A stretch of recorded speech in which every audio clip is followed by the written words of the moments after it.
Հենց նոր մերժեցին գնդիմության առաջարկը ազգային ժողովի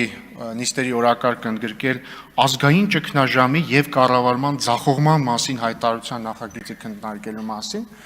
բայց մի հետաքրքիր իրոնիա կա էլի այս ամեն ինչի մեջ։ Ազգային ճգնաժամի եւ կառավարման ձախողման մասին են ուզում խոսել երկու խմբակցություններ,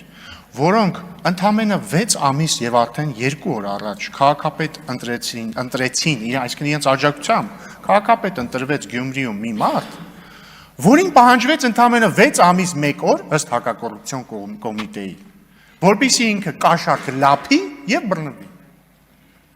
Փայլուն կառավարչական ունակություններ ունեք դուք այս երկու խմբակցություններով։ Ու եթե ձեզ թվում է, որ դուք ուղղակի կողքից sense աջակցում եք,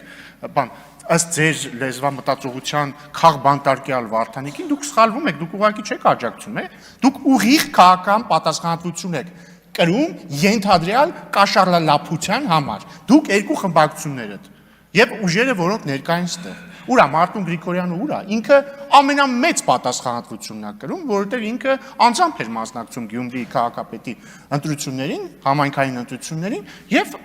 ձայնը տվել է Վարդան Ղուկասյանին, որը ըստ հակակոռուպցիոն կոմիտեի 6 ամիս 1 օր հետո կաշառք է կերել կամ ուզեցել է ուտի եւ բռնվել է։ Հայաստան դաշինքը, ձեր Հայաստան դաշինքի նախկին անդամ ինչ էր, Անդրանիկ Թևանյանը, այս վերջերս էլ նոր անդամ Հայաստան դաշինքից միացավ Անդրանիկ Թևանյանի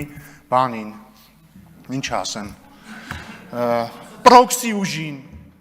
երեք տեսա Գեղամ Մանուկյանն էր խրոխտ կերպով պաշտպանում ըստ հակակոռուպցիոն կոմիտեի կաշառակեր Սրիկային։ Ու դուք եկել խոսում եք ազգային ճգնաժամի եւ կառավարման ձախողման մասին, կառավարումը լիակատար ձախողել է Գյումրիում։ Ես մտածում եմ, ես անկեղծ լինեմ, շատ մարդիկ մտածում են, դե լավ, փաստորեն այս նախկինները վերադարձան Գյումրիում, գուցե մի փոքր փոխված լինեն ու այս անգամ կաշառակերությամբ չզբաղվեն։ Պարզվեց չէ, ընդամենը 6 ամսվա մեջ վերադարձան ըստ հակակոռուպցիոն կոմիտեի իրանց սիրելի զբաղմունքի։